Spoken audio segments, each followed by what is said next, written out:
Well, hello everybody. I am BDIV, and welcome to BDIV and the Boys. You already know the deal.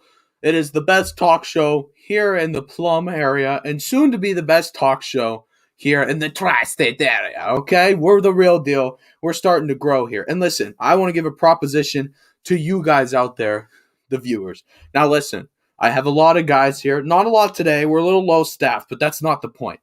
The point is, I'm trying to grow BDIV and the Boys to something much bigger, okay? What I'm trying to do with BDIV and the Boys is, I don't know if you've ever heard of Barstool, but I'm not trying to mock Barstool, okay? What I'm trying to do is I'm trying to have people have their own different sports shows. So, for example, if you are a big baseball guy like my man Fraz, who will be here in a little bit, he's running a little late, but he'll be here for our talks.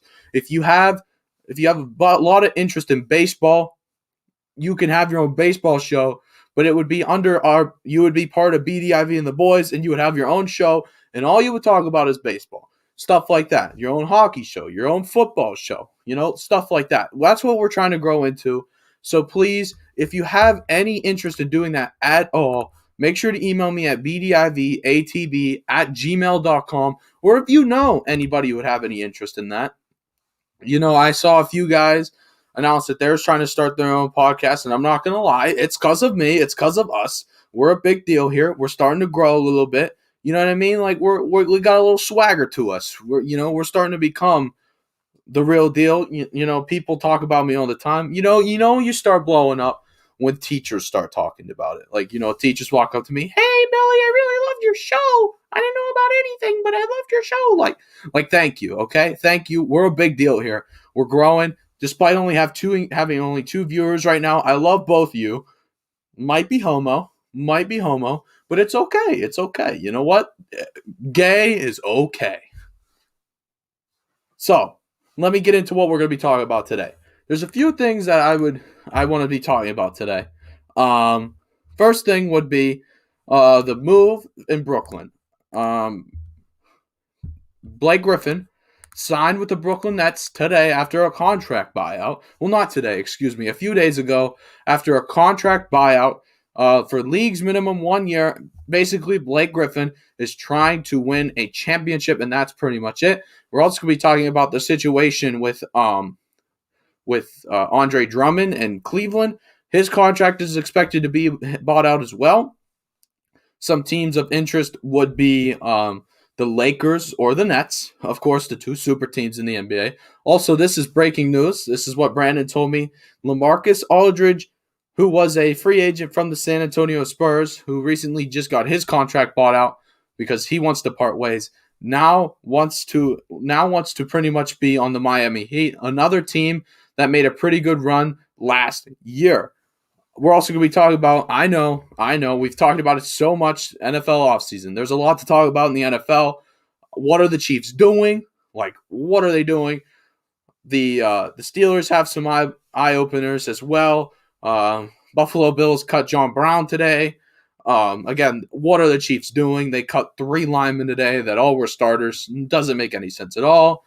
We also have some other NFL news as far as pro days involving Travis Etienne, running back from Clemson, and Northwestern's tackle Rashawn Slater. We're also, for the first time, going to be getting into college basketball. Now, again, I don't know if I've mentioned it on the stream, but I am having a $100 cash grab for the March Madness tournament.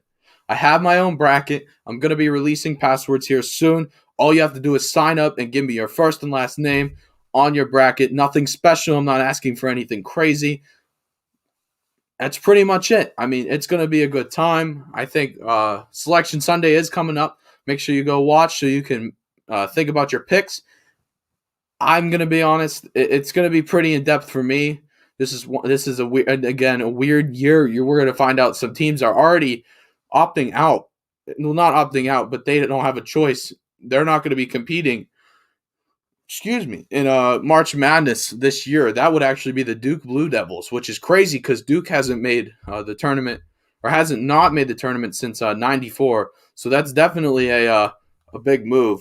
But let's dive into our first story here, which would involve the Nets. The Nets are trying to build a God squad. Let's just be honest here. So let's talk about it. The Brooklyn Nets are the hottest team in the NBA right now, as they made one transaction, trying to make two, to make a huge playoff run. So let's talk about the history of the Nets real quick, what they've done during the offseason. The Nets acquired Kyrie Irving and Kevin Durant. Both are considered top 5 in their respective divisions. Kevin Durant, me and Brandon were talking, could go down as possibly the best scorer to ever play the game. And Kyrie Irving obviously is a crazy playmaker. Earlier this season, the Nets also made a trade for 9-time All-Star James Harden.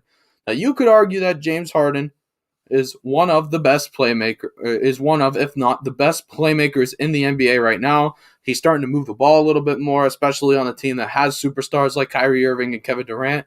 And just when you thought the team couldn't get any better, they're now trying to add 2 All-Stars. One of it went through. They signed Blake Griffin for a veteran's minimum contract of $1.2 million. Now, in these situations, you could kind of compare this. Excuse me, a little voice crack. You can kind of compare this to a Big Ben situation. Big Ben signed a veteran's minimum contract. So this usually happens when an older player is just trying to get a ring before he knows it's too late and their career is over, or 2, they're trying to help out their team, but they love the game so much they don't want to quit. That's obviously what Ben's going off of here. You could argue that James Harden is one of the best playmakers of all time, and now that they're adding Blake Griffin, now here's the thing. I'm gonna bring in Brandon here for a second. Brandon, what's going on? What's up, man? How are you? Good. How are you? I'm all right. How are you? That's awesome. I'm glad you're doing well. So, Brandon, me and you were talking about it before the stream, and I'll let you take it from here. Was this a good signing, Blake Griffin to the Nets? Man, no, it wasn't. Because Blake Griffin, if you looked at his stats, all right, take the name brand away. Take the name Blake Griffin away. If you look at his stats, it's been a career lows all across the board on points, rebounds, assists, free throws, shooting percentage, 3-point percentage, all lows for his career. He can't move, he can't play defense, and here's a crazy thing. He hasn't dunked the basketball. Blake Griffin, one of the greatest dunkers of all time, hasn't dunked the ball since 2019. Blake Griffin has not dunked the ball since 2019. And then his defense is atrocious. And there's a reason why the Pistons bought him out when Blake Griffin, he was making $35 million a year. There's a reason why the Pistons swallowed that contract and bought him out. So Blake Griffin, man, you know what I mean? I wish him well. I wish him nothing but the best, you know what I mean? But I think he's shot, and I think he's done. And I don't think he's going to really impact the Brooklyn Nets that much. Yeah, and I agree with you on so many levels. I think I agree with you for a different reason. I think you'll agree with me as well. This is a need, like the Nets, again, no take Blake Griffin. Maybe he steps it up. I don't know. But what the Nets need right now, Blake Griffin cannot fulfill. And we'll talk about it in a little bit. Andre Drummond should be their guy. Mm-hmm. Blake Griffin is, for one, if they try to put him as a tall 4, shorter 5, that wouldn't work. Blake Griffin has proven in his career he's not the best defender. I don't actually think he had one season where he averaged over 1 block a game, which for a 4 or 5 is not. That's not good. You should have at least 1 block a game. Were you gonna say something? Yeah. Teams are going to roast Kyrie Irving and Blake Griffin on defense. Kyrie can't really play defense either, and Blake is atrocious. So I think teams are going to torch them. The Nets are going to be in a lot of high-scoring games where they're going to have to win by their offense. And I'm going to be honest, they definitely can. Again, when KD is healthy, I know you agree with me. We agreed on this together. Kevin Durant could go down as one of the best scorers to ever play the game. As far as where the numbers are compared to everybody else all time, he's not going to be up there. But skill set, 7 feet tall, can do everything. His skill set is something that not very many players can match. Am I lagging? Can you hear me? Yeah, you're good. Okay, sorry. I'm getting that icon again, which is really ticking me off. But, yeah, I think as far as the skill set, nobody can match that. But then you have, again, and you have James Harden and you have Kyrie Irving, who can't really play defense that well. but is a really good playmaker and is able to score. So I agree with you there that this is probably going to be the Nets season. The Nets season summed up is probably just going to be just a ton of scoring, and unless they get Andre Drummond, which again we'll talk about in a little bit, unless they get somebody like Andre Drummond, I don't see them being more of a defensive team because they don't have anybody on defense right now. So I mean, Yeah. I'm also going to make a couple points about Andre Drummond because a lot of Cavalier fans think he's very overrated, but we'll talk about that. yeah, and you know what? Let's dive into it. Let's dive into it right now. So the Cavaliers are expected to buy out Andre Drummond's contract. As you just mentioned, a ton of people believe that Andre Drummond is a bit overrated. I'm going to be honest. I don't think he is. I really like Andre Drummond. I think that he brings uh, intensity on the boards and inside scoring and inside defending that not very many centers can do. Now, here's the thing the Nets have to stop Joel Embiid. That's their number one. That's their biggest threat right now. Is And Giannis. and Giannis, exactly. Those two big guys, and it's like, well, the Nets don't have anything else. So like this is a move that I believe that the Nets should make. Let's talk about that in a little. Let me go a little bit deeper into that. So Drummond has said that if the Cavs were to buy out his contract, he would be interested not only in the Nets, but he'd also be interested in the LA Lakers. Both teams have a need at the big position right now. As far as like skill set goes, the Lake Show is ran by LeBron and Anthony Davis with a supporting cast of some pretty good role players like Montrezl Harrell, Marcus Gasol, Kyle Kuzma, Dennis Schroeder, some guys who aren't all stars but can still fill a pretty good role. Now, again, it is important to note that if they buy out his contract, this isn't a guarantee from And Cleveland. by the way, about LaMarcus Aldridge, what you said earlier, the San Antonio Spurs haven't bought out his contract yet. He still could be traded to the Miami Oh, Heat. I thought they did buy out his contract. No. Okay. Popovich said they're parting ways, but the Spurs are more likely to trade him than buy him out. Yeah, so that can mean multiple things. That can either be a trade or a buyout. We'll see. But on the topic of Andre Drummond, Brandon, how do you feel Andre Drummond's future will pan out? Man, Andre Drummond is such a he's interesting because a lot of NBA fans think he's really good, and then there's a lot of NBA fans that think he's very overrated. I'm kind of in the middle. I like Drummond. I think he can provide a lot for a team in terms of rebounding, but I don't think Andre Drummond should be taking a lot of shots. You know what I mean? I think if Andre Drummond averaged like 9 points and like 17, 18 rebounds a game, I think you're good with that. You know what I mean? Especially on a team like the Lakers or Nets, you don't need him taking a lot of shots. You just need him to grab key rebounds, whether that's defensive rebounds or offensive rebounds, and just be that big physical presence in the paint. You know what I mean? And Cleveland Cavalier fans, you know what I mean? Like a lot of Cav fans were very happy that they got rid of Andre Drummond, man. You know what I mean? They like Jared Allen and Larry Nance Jr. more than Andre Drummond. You know what I mean? So, and those are Cav fans that watched him up close for the last year. So, I don't know. Yeah, So, for Andre Drummond, I'm kind of in the middle. A lot of NBA fans like him, and a lot of NBA fans think he's the most overrated player in the NBA. So, I'm going to be honest. Again, I'm a big Andre Drummond fan. I think I just remember it wasn't this season, but it was last season where the dude had, I think, over 10, 20 rebound games. The dude was just a dominant on the glass. And here's the problem. Here's the good thing is that with both of these teams, Andre Drummond doesn't have to score. nope. You have for the. I mean, we just talked about the Nets and all that they have, but even for the Lakers, you have LeBron, you have Anthony Davis, you have guys that can put the ball in the hoop. And You don't need those type of guys. I'll add this too, because if the Lakers sign Andre Drummond, I think they're gonna have to trade somebody. Either that's Harold Gasol, because teams today don't have three bigs. They don't have three centers on their team. You know what I mean? Normally teams only have two bigs. So they might have to move one of them. Especially like with three centers in the rotation, I think that can get a little a little awkward. Yeah, That's and yeah, it would screw a lot of things up. I think some teams only have officially one center in their entire lineup. They have some power forwards that could get some rest for the five and play the five.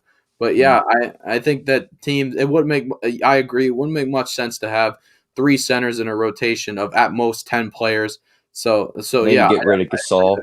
That's my theory. Maybe get rid of him. Yeah, because I mean, looking into it, I mean, He has been very good this year. no, he has been playing very good. Drummond's the better player, despite him. I mean, he's playing decent basketball, but it's not like this isn't recent or this isn't past Andre Drummond, but this is still Andre Drummond where we know that he can perform I and he mean, he I can. I I wouldn't say that. Andre Drummond's only like what 27, I think. So he's still young. You Yeah, know what I he's not mean? old. No. Not at all. He's not even in his 30s yet. So Yeah, so he maybe the Nets or Lakers again, if the Cavaliers decide to buy out that contract, maybe the Nets or the Lakers decide, hey, you know what? This guy's not that old. Maybe once we get things done, we sign him to like a 3-year deal because we know that he still has a good amount left in the tank. yeah.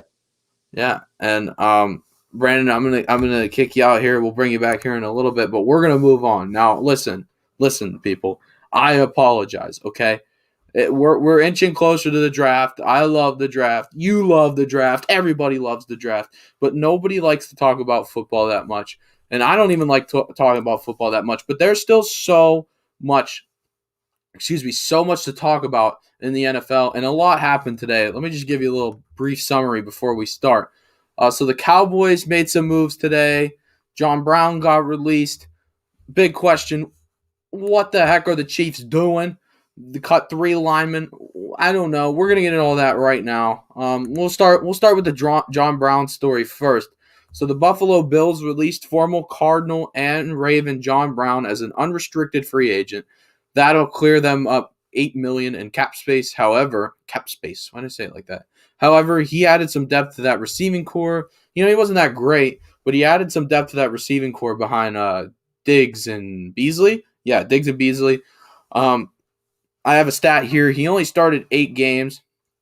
He tallied up a mere 3 touchdowns and almost five, or not near, mere 3 touchdowns and 500 yards, both career lows for him. Um, the main reason injuries. He was nothing short of injury prone this season. Um, the thing he said that a perfect fit for him would be either be Pittsburgh or Indianapolis, and he's already met the peak of his career, but he could still serve as a veteran guy, some age to a group, and could still make an impact on the field. I'm gonna bring in Fraz here. Frazzy, what's going on? What's going on, Bill? Oh, you know me, nothing much. Just here on the best talk show in Plumborough, BDIV and the boys. So Fraz, John Brown, who in the Kellywood Fantasy Football League is a very respected player. We love John Brown, but he is now a free agent. So would it make sense for the Steelers to maybe go after John Brown here? Yeah, I wasn't too sure of why they cleared John Brown from the Bills, but I think that would be a great pickup for the Steelers. Definitely have some more depth at receiver. Steelers receiving core is a little light. They have young talent, but we really need somebody who's just well known, and I think John Brown would be a good fit for them. The Bills, on the other hand, I wasn't too sure why they released them. I understand get some cap space, but I thought he was a good receiver for them. But yeah, I didn't understand the Bills' decision on that. But if the Steelers can get him, that'd be great.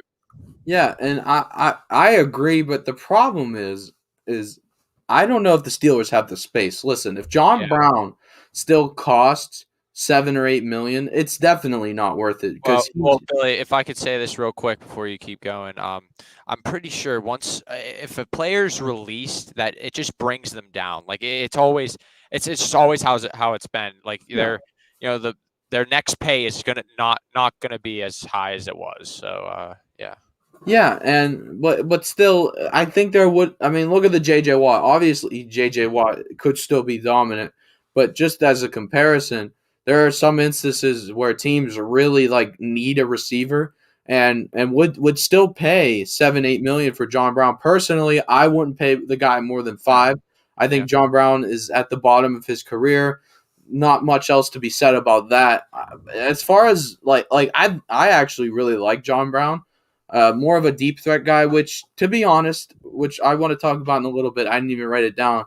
But if we were to get rid of Juju, I actually wouldn't like the pickup because we need more of a deep threat guy, or excuse me, more of like a versatile route runner, short route runner. John Brown is known for deep passes. If you look at his average receptions over his career, even with this season, they're at least 15 yards a catch, which means he's running his posts, he's running his deep 15-yard ins, his Yeah. out stuff like that. So I don't know, but let me ask OG. Let's bring in OG here to talk about John Brown real quick. OG, what's up?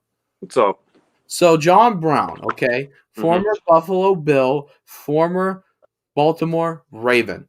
Is this a guy who should probably go to Indianapolis, or should he come here? I think he should go to the Colts. So I you don't. don't see him I don't. having a good fit I here. don't think. No, not for Pittsburgh. We already got like good receivers, young receivers, and if we sign Juju, there's no point of getting John Brown. I'm gonna have to agree with that again. Juju, can you guys hear me? Okay. Yep. Okay, good. Because I have to keep asking again. Stupid. My Wi-Fi sucks.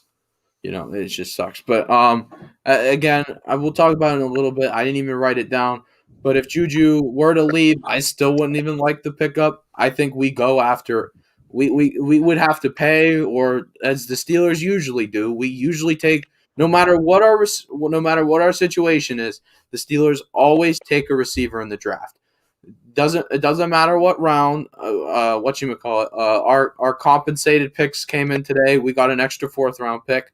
Of course, the Patriots got an extra third because they got rid of the GOAT. For those of you who don't know what that is, and I'm sure you guys know what it's about, but the compensated picks go to teams that lost a bunch of big players in free agency. So, for example, the Patriots got the record high for compensated picks. They get a 34th pick in the third round because they lost Tom Brady to free agency, and the NFL decides that by stats for that previous season, overall team morale, stuff like that. So again, the Steelers got a fourth round pick. I see them actually taking a receiver with that extra fourth round pick.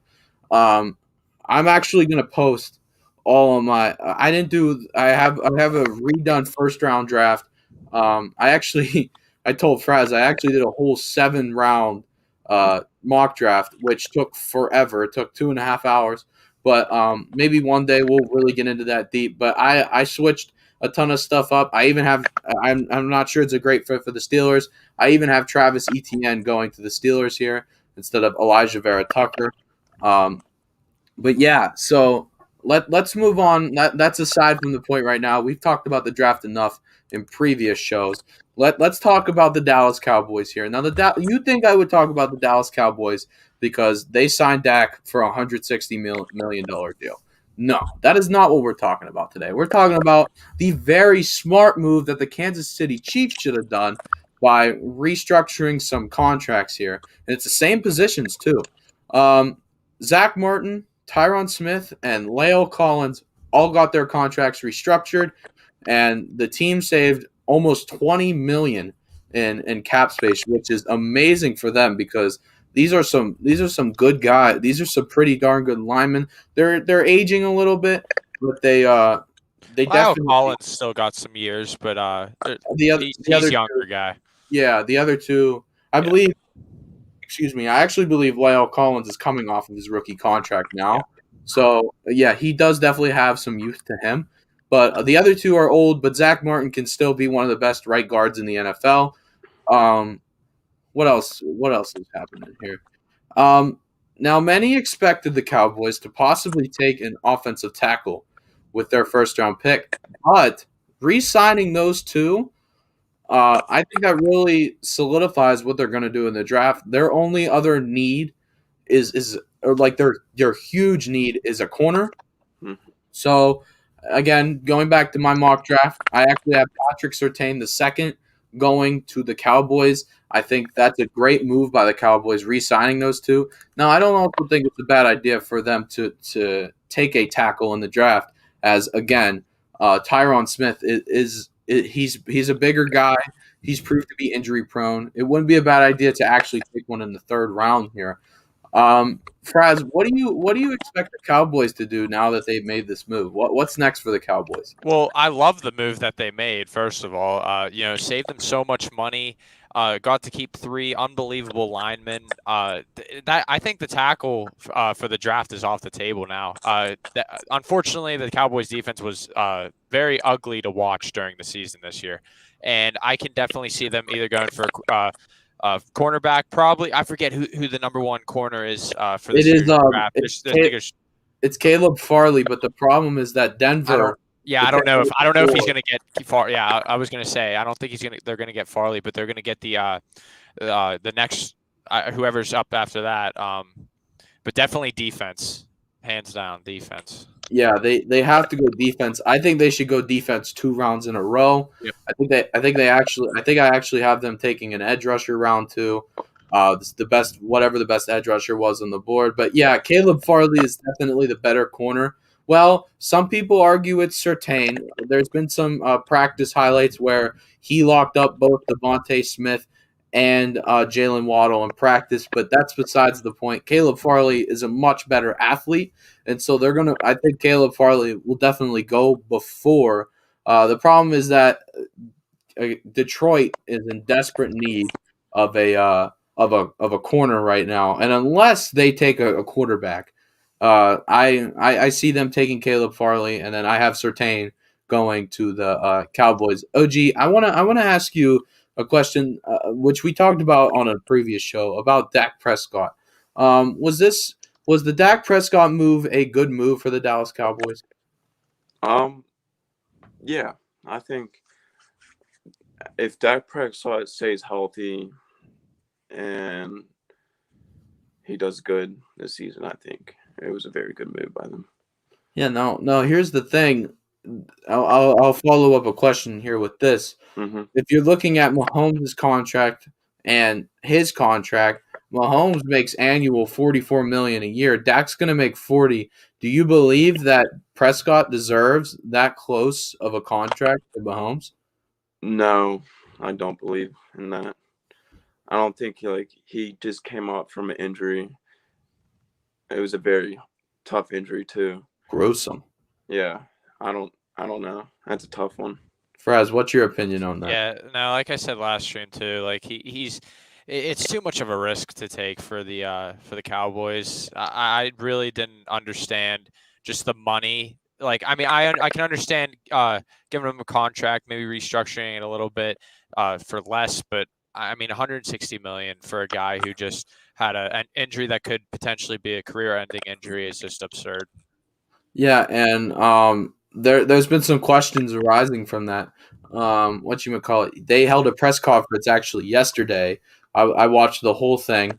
Dak talked about how he's actually still he admitted he's not 100% yet, and there's still a ton of questions whether or not he'll be ready for week 1 of this upcoming season. So you have to get your money's worth if you're paying $40 million a year for Dak, 126 guaranteed. I don't know. I mean, I think Dak is good. I think as a person, he definitely deserves a contract like that. He's been through so much with his mother dying and then his brother taking his own life. So as a person and what he's been through, I mean, that's not the main factor here. He's a good football player, but Dak definitely deserves the money here. And I just think that this is, I don't know, if as a person and as a leader, I think for the next 4 years, Dak Prescott will be a great leader for that Dallas Cowboys squad, leading that Dallas Cowboys team. But we're going to move on from the Cowboys, and we're going to move on to the Chiefs. Now, this is just I don't know what the heck the Kansas City Chiefs are doing here. So Um, the Chiefs cut both of their tackles and their center, who I don't remember their name. I don't remember his name because it was late. It was literally as soon as I pressed start live stream, I got an ESPN alert saying that they cut their center. The team was without both. Let's just talk about the tackles first. The team was without Schwartz and Fisher in the Super Bowl loss to the Bucks. Many would say that was the deciding factor in why Mahomes didn't play well. The team freed up $18 million in cap space. I think that this is a direct correlation to the Patty Mahomes $500 million deal. Again, Mahomes, great player. I don't know if you make a deal that big. $44 million a year is a ton, and that's why I'm afraid. I'm glad the Cowboys made a good restructure, but I'm afraid that the Cowboys are going to suffer from the same thing. Is that this is way too much money for a quarterback? The team is now, to say the least, in a pickle. There are a ton of teams in the first round that need a tackle for better pass protection, the Steelers included. Kansas City is now sitting at the 31st pick in round one. In my mock draft, I don't know about your guys's, I have 5 tackles going before their pick. I have them taking now Jalen Mayfield from Michigan, but they might go with Eichenberg from Notre Dame due to his experience. So, Fraz, I'll ask you first. What are the Chiefs planning here? What are they doing cutting these guys? Well, let's just go back to the Super Bowl, Billy. One performance is not going to judge a player by how they play, but I mean honestly, they didn't adjust during the game, and that can cost you your job. It can cost what I mean, your career. It's just what goes on in the NFL. It's a very strict business. I think they're doing. I personally don't think it's a crazy move for the sole fact that I think that Super Bowl was on the offensive line. I think we can all agree for the Kansas City Chiefs. But this is going to open up a bunch of things for their, for the draft again. Are they going to take that? They can take 2 tackles in a row. Could that be a potential, thing for the Chiefs? I think maybe. I mean, their defense is looking good. Their D line. I mean, having Clark on your D line, and then you have Tyrann Mathieu in the secondary. So, I mean, honestly, I think there's no moves for the defense for Kansas City, but on the offensive line, I can see 2 rookie tackles being drafted for them. Yeah. Now, here's the problem with the draft. Am I okay? I'm sorry. Yeah, you're good. Okay. Here's the problem. There's a very big gap between really good tackles in the first round, and then you have your tackles that might go 4th or 5th round. There's not really any guys that could. I mean, there's a few guys that could fall into the second, but not to the point where the Chiefs can grab them. I think that this is quite the dilemma for them. I no doubt in my mind that they should take a tackle round one. Whoever is left, I like Eichenberg more, but I think they're going to go with Mayfield because he is the better player.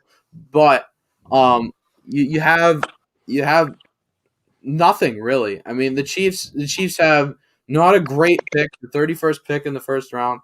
If I'm them, I try to work out a deal to actually fall out of the first round. I thought the same way with the Steelers. I think that both teams are good enough where they don't need a first round pick. However, you have to make something out of that deal. My opinion is straight up, I would go Orlando Brown for this year's first round pick. Now, Brandon said it to me as well. He brought it to my attention. You don't trade an AFC player to an AFC team for. A first round pick is a first round pick. Okay, whatever is happening there. How do I? Oh, it's not letting me. Oh, I can't block people on Twitch. I apologize. He's probably the only one on Twitch, so whatever. But I mean, this is that stupid dog. Yeah, I think personally the Chiefs should try to make a move to hop out of the first round. The 31st pick, I don't know if that benefits them very well. That would leave holes, for another offensive tackle, which is a question for another time.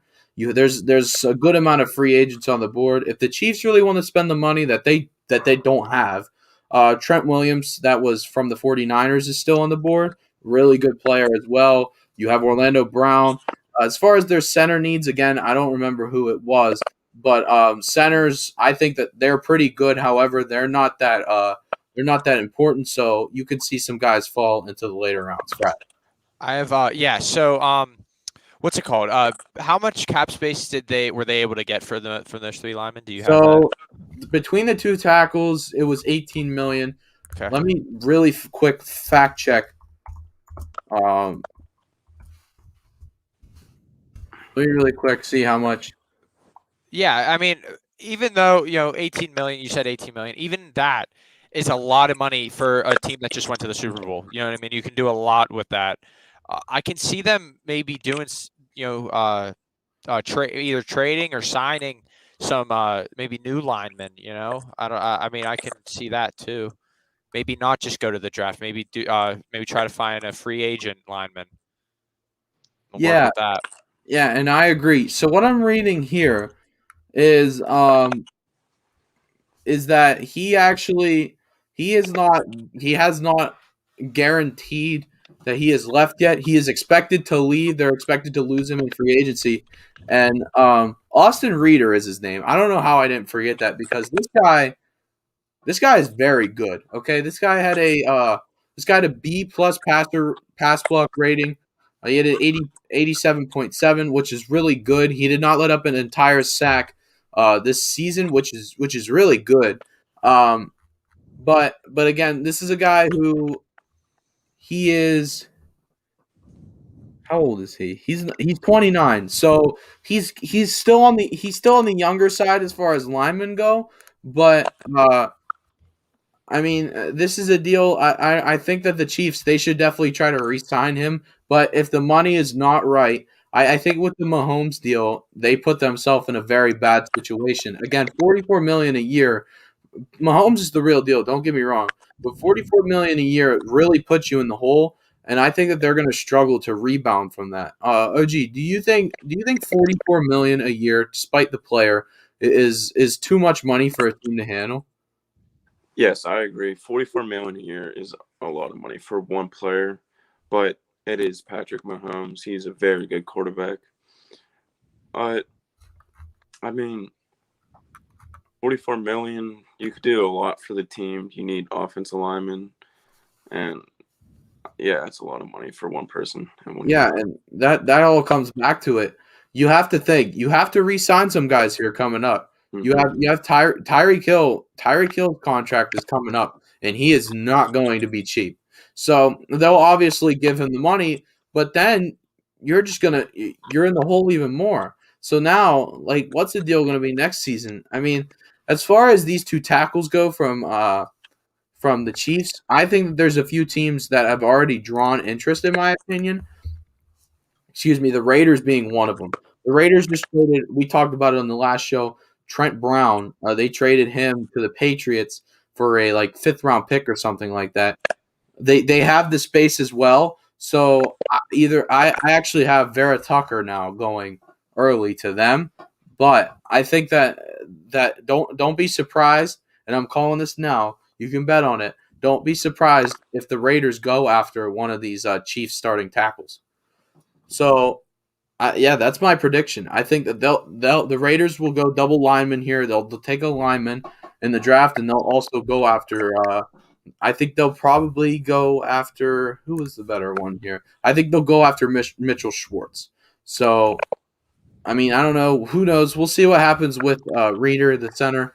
But yeah, the Chiefs are definitely in a pickle right now. Now let's talk about two pro days. Only two bigger colleges. I believe three. Georgia already had theirs, but there's not very. I don't think there's a first round pick expected to go here.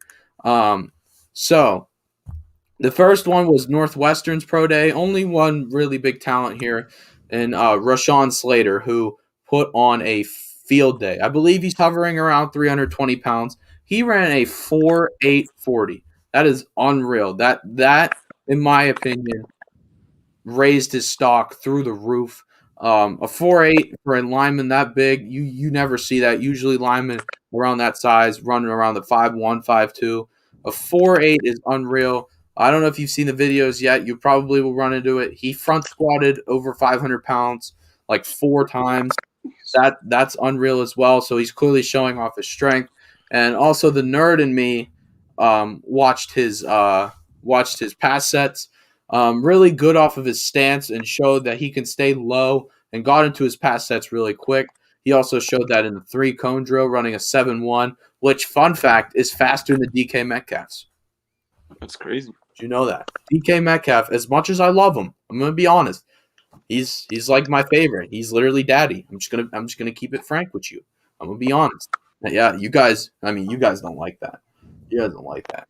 But I'm just gonna be honest. He's my favorite. He actually ran. DK has the worst 3-cone drill since like 1997 from a receiver.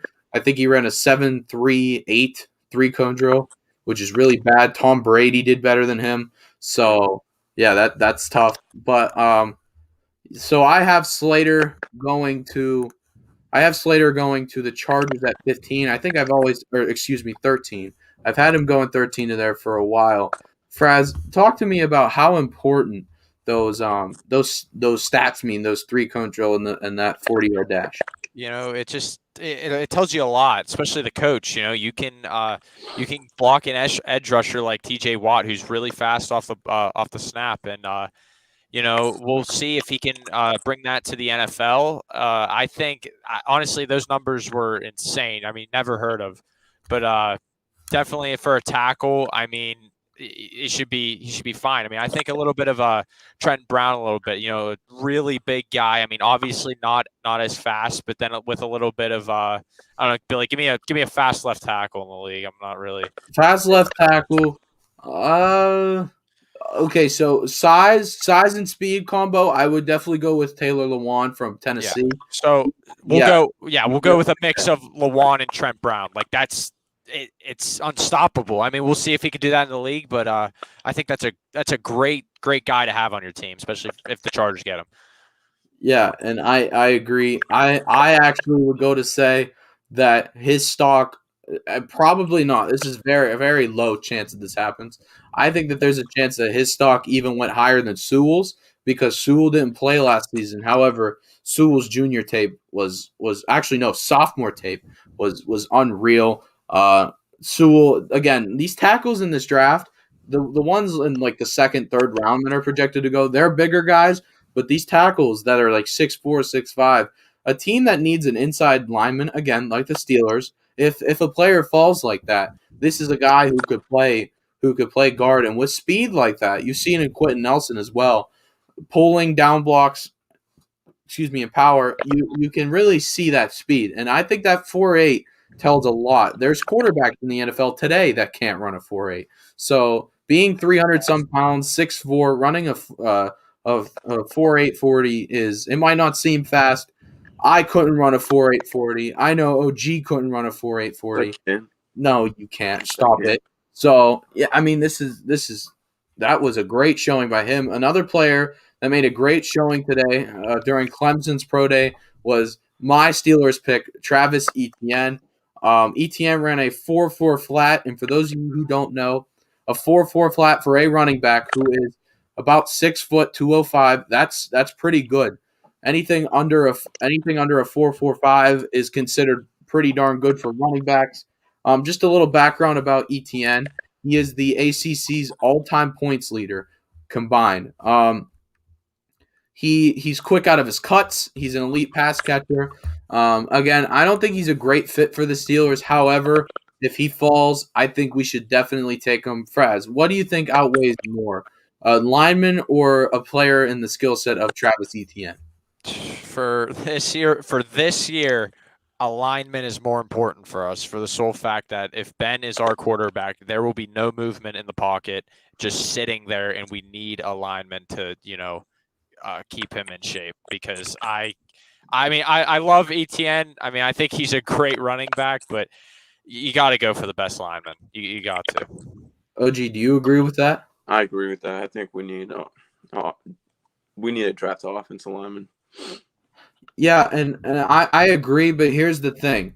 I also feel as if, again, there's some free agents on the board. The Steelers don't have the money, but we can create the money. We still have not gotten rid of Villanueva yet, so there's some guys that we can still walk. The Bud Dupree free agency has not been gone yet as well, so there could be some more space here and there that the team needs. I think personally, if you want to electrify the Steelers offense again, especially if Juju and Connor are gone, I think we definitely if Najee Harris won't fall. I'm just going to tell you now, Najee Harris will not fall.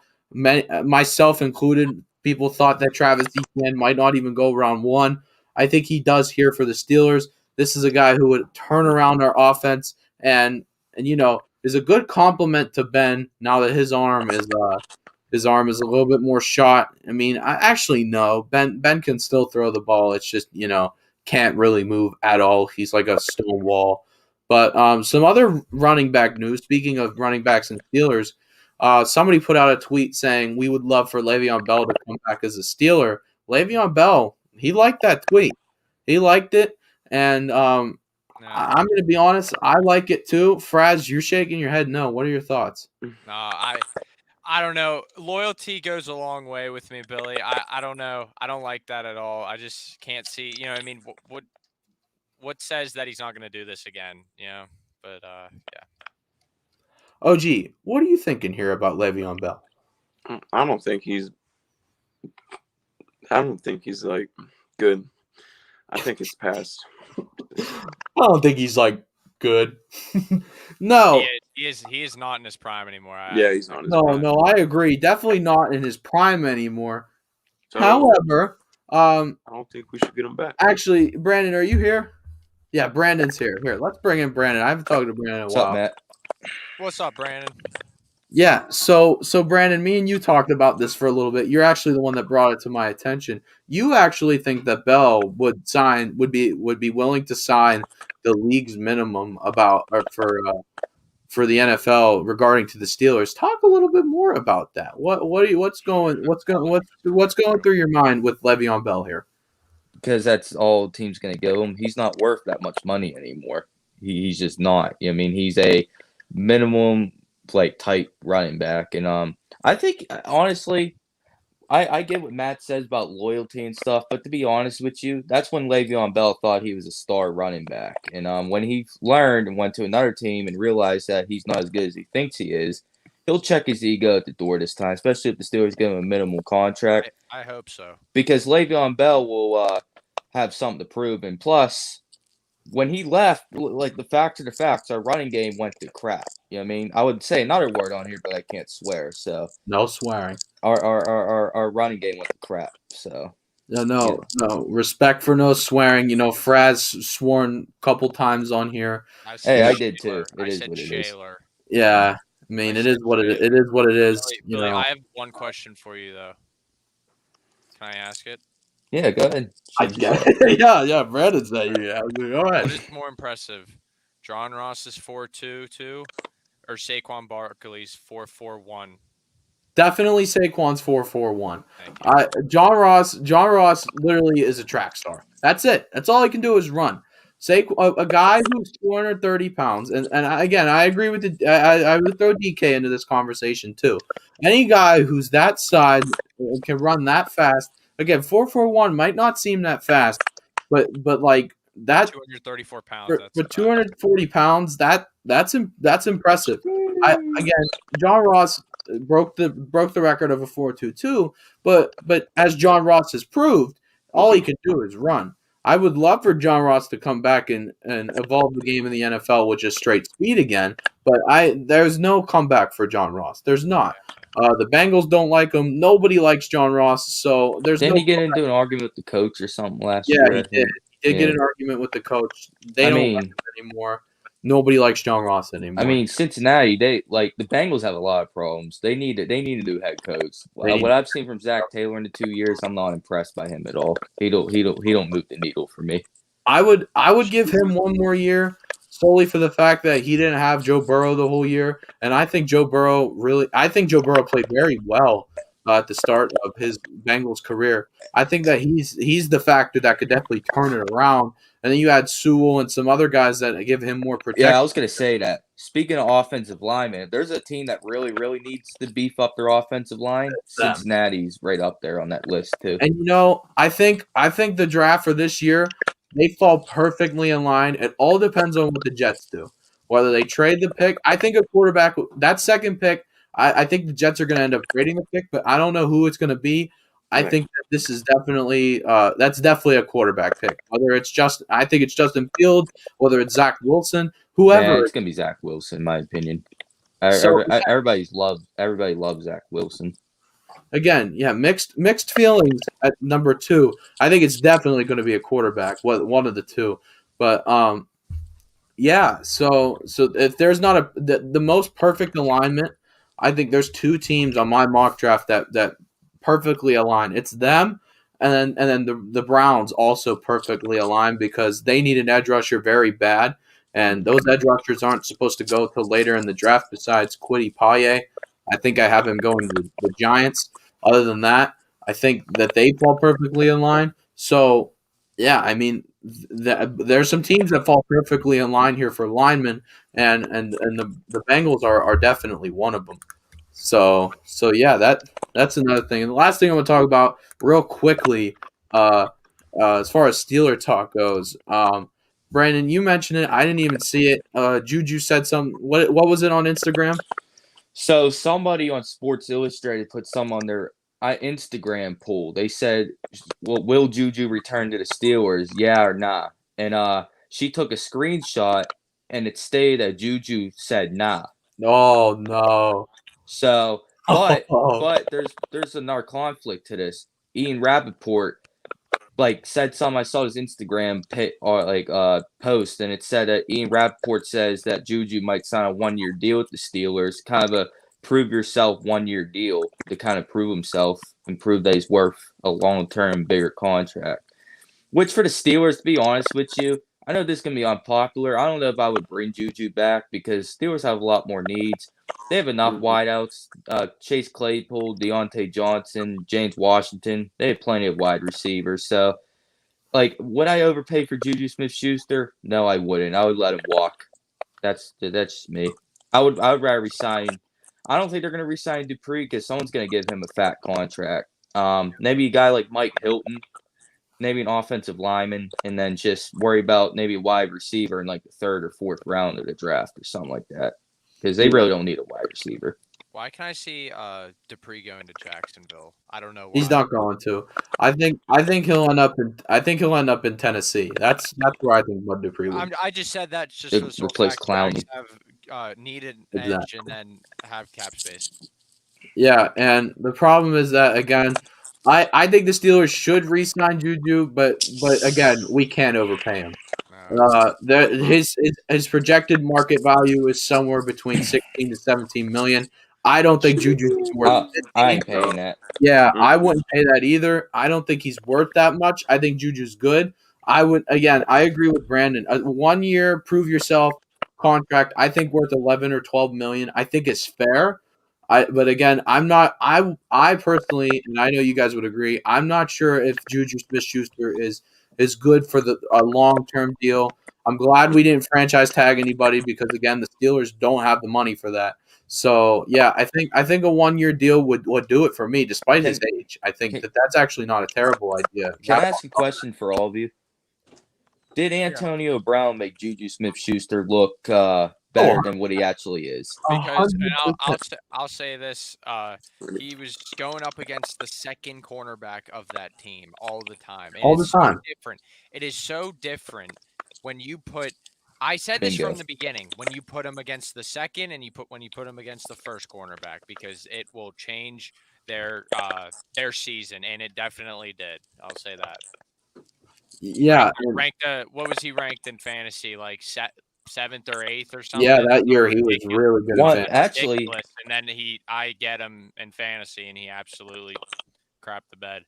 And Antonio Brown was mad that year because Juju won offensive MVP or whatever, and Antonio Brown had a beef with that. So I think Antonio Brown felt disrespected because he was like, "These corners are I'm out here getting double teamed every week, Exactly. and this dude gets one-on-one coverage. Imagine if they gave me If one-on-one Antonio Brown coverage." got one-on-one coverage, it'd be See now that's the thing. He cooked Jalen Ramsey. If you can cook Jalen Ramsey, you can cook anybody. Yeah. So there's the whole thing where it's like you have guys like Devontae Adams, you guys have guys like D-Hop, who D-Hop is the against best wide receiver in yes, yes, right. exactly. When you have guys like that that are able to go up against the number one corner and produce like that, that's why I don't think Juju's 100% the right offer here. However, if they were, I think believe it or not, more teams will start shifting more focus on Claypool. I think Claypool is more of a threat as far as route running goes. I hope this offseason he worked more on Deep threat. yeah, he's got his posts, his goes down, his corners. Those routes, he's very beautiful, and you see the sideline catches. He's really good at that. But I think Claypool needs to work more versatile. You have your deep slants. He's a very good at hook and go. He's good at those sense. But again, slants, drags, ins, outs. He needs to get a lot better on. And then I actually feel like when week one rolls around, or maybe even preseason week one. I think that maybe the team will, whether Juju or not. Well, actually, that would depend. But I think teams will start shifting more towards, more towards Claypool than Juju because of his versatility. Fraz. Well, hold on. I just wanted to ask OG because I saw a little smirk when I said DeAndre Hopkins is the best wide receiver. OG, who's the Whoa. best wide receiver in the NFL? No, he is. Oh, you Oh. did? Oh, okay. I didn't know. Okay. I didn't know if you were like, because Okay. I saw like some like a little a little look. I didn't know if you. No. Does he is. Stephon Diggs get any love in that I convo too? agree. I'll I'll go top three. I'll go top Top three. No, I think Diggs is the best receiver in the NFL. I'll Because go top him No. along with Josh Allen single-handedly turned around that Buffalo Yeah, offense. definitely. He's Yeah. top. I think he's the best receiver in the league, but that's a debate for another day. We are running out of time, and I want to give a quick college basketball update real quick, guys. Thank you for coming on. Appreciate it, bro. Appreciate you guys again putting on a great show today. I'm gonna cut you guys off here. Thank you guys. Let me give a quick update on college basketball. March Madness has started early, folks. Let me tell you what's happened in the world of college basketball. Big one, okay, big deal. The Duke Blue Devils will not be participating in any tournaments this year. ACC, whatever's going on. No Blue Devils this year. They were the number 7 seed going in. Am I lagging? I can't even tell if I'm lagging or not. I really hope I'm not lagging. I don't think I am. But if I am, I don't know. If I am, I apologize. No Blue Devils this year. They started off really well. This is a team that would have probably got a pretty darn good seed, but now they beat Louisville last week. Big matchup. Number 10 Louisville, they won. So now Louisville kind of took an L in that sense too, because this is a team that took an L and now has nobody to pass up. In that sense, also Syracuse. This is another big one as far as the ACC involving Pitt. That's not even going to do anything. Syracuse took a loss in the ACC quarterfinal after a buzzer beater by Virginia. The score was 72-69. Now Syracuse fans are going to be sweating on Selection Sunday because most bracketology future analysts have Syracuse going first 4 at 12. So, guys, that's going to wrap up the stream. Everybody left me already, but I'll wrap it up here. So, I mentioned at the beginning of the stream, first thing, March Madness tournament. Mine's going to be $100. I'm going to be posting info on that soon. You're going to have to share to your friends because we want to make this thing huge. Another thing, I want to grow BDIV in the boys, and this not just involves boys. Females are always welcome to the function. But if you have any ideas for me as far as like a show idea, or you're really good at a certain sport and would love to come on, BDIV at atb@gmail.com is where you need to hit me up. Guys, again, if you have any questions, anything like that, feel free to contact me. And if that's all, I'll see you guys later.